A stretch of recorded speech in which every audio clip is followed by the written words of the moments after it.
this Marie Kondo style. Everything is pulled out of the drawers, placed in front of me. I'm getting rid of some things. So I'm filming this in the month of January, which is a reflective month when the walls feel like they're closing in around you. Everything feels disgusting and dusty and you need it out of your house. On top of clearing all sorts of house clutter, I have started to feel like I own way too many pedals. I own 2 pedal boards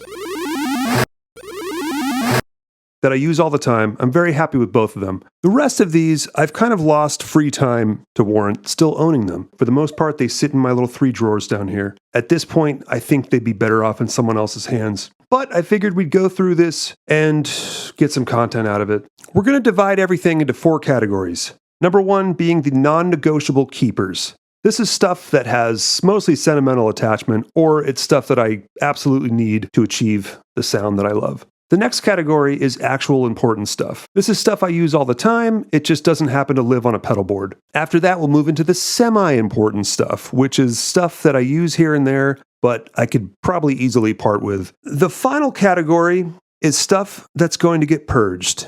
Things that need to go. These are things like the DoD Grunge. Why do I still own this thing? We'll probably break this into 2 parts. This is part 1. We'll first just pull out the keepers. Okay, number 1 of the keepers, the Boss BD2, Keeley modified. I've had this thing for probably 25 years. I've said in other videos, this is my all-time favorite dirt pedal. Probably my all-time favorite pedal. I have used the crap out of this thing. It has been with me at every single gig I've ever played. It does not live on a board right now because I've been purposely trying to not play this pedal. It's been going okay.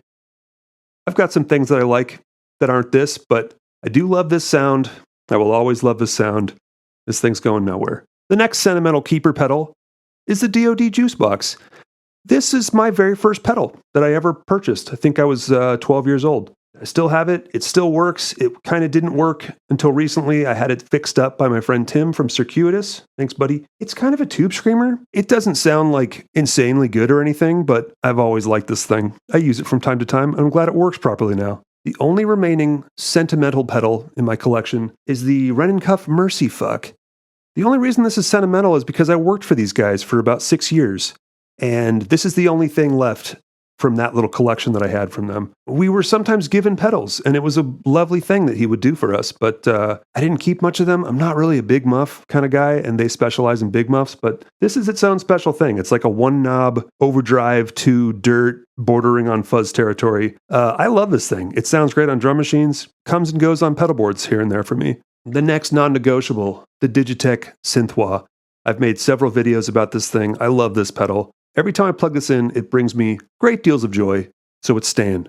And the last non-negotiable, the EHX talking machine. I've wanted one of these things for so long, and last year I just went for it and found a good deal, and I bought it. And it is just as cool as I expected. I want to make an entire, funk record with this thing. This is staying in the drawer forever. All right, that's going to bring us to our next category, important stuff that I use frequently.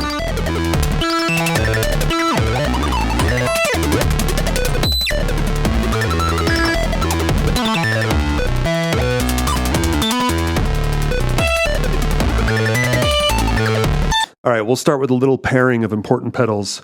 The MXR Microflanger and the VB2 from Boss, the vibrato. These are kind of my wildcard pedals on one of my boards, so I alternate between these 2 and one other Univibe pedal that I just got. Both excellent. The EHX platform compressor. Pretty much use this for hardware synth stuff. It's not like my favorite compressor in the world. It's actually kind of dull and whatever. The dirt circuit is nice though, and it's stereo, and it's quite cheap for a stereo compressor, I must say. This is a fuzz from Guptech. It's called the Fuzz. It is a Boss Hyper Fuzz. Boss Hyper Fuzz is super fun. Therefore, this thing is super fun. This goes on the board from time to time. The Boss Power Driver is kind of Boss's version of a big muff. This one has an active EQ, which makes it quite good for drum machine, and that's almost the only time I use this, but every time I plug this in thinking I'm going to sell it, I end up loving it. It's a pretty great fuzz pedal. These are somewhat rare. This was discontinued in the late 90s. This is a Fairfield pedal. I forgot the name of it. It is an EQ, kind of a frequency sweep pedal with a little bit of boost. It's kind of like having a synth filter in a pedal. It's very nice for recording guitar if you need to just have like a weird notched out sounding guitar line. It's also one of those pedals that just makes everything sound better. I wish I knew the name of this. I'll put it on the screen after I'm editing this thing. These two exist as a pair as well. The Circuitous Fang Fuzz, this Lego thingy here, and the Brenya something or other fuzz pedal. These are like the first two demos I did for actual companies. I just reached out to these two dudes who are sort of local, and now I'm friends with them, and now I own these pedals, and they're both amazing fuzz pedals. This one's super weird, kind of glitched out, like almost Nintendo type sounds. This one's very, very 60s sounding, and it's wonderful. Boss Slicer, totally weird. I use it all the time for synthesizers. I just did a video with Drum Machine because somebody asked to see that. It was a little weird. It was kind of cool. Super weird pedal. I can't bring myself to sell this, even though it doesn't live on a board, but I'll pull it out occasionally and have a ton of fun with it. The Boss CS3 compressor sustainer. This is such a weird, aggressive compressor that it's almost like an effect in itself. This has gotten me out of so many jams while I'm recording. If I'm having some kind of line, some kind of rhythmic guitar line that I'm struggling with, I'll plug this thing in and I just seem to nail the take no matter what. This does something to your playing that is a little bit magical. It's a little bit 90s sounding. You might instantly sound like Billy Corgan, which is not the worst thing in the world. Boss Metal Zone. Everyone loves this pedal, especially me. I don't play metal, but I like this thing a whole lot. It's so weird. It's so different from anything else I own. Really good on Drum Machine and synth as well. The Active EQ makes this thing worth owning on its own. I once sold one of these to a guy for $10. I was once offered to buy one from a different guy for $10. And then I bought this again for $65 on Facebook Marketplace. So joke's on me. And the last important pedal that I actually use frequently is this Dunlop expression pedal because I don't have any other expression pedal. But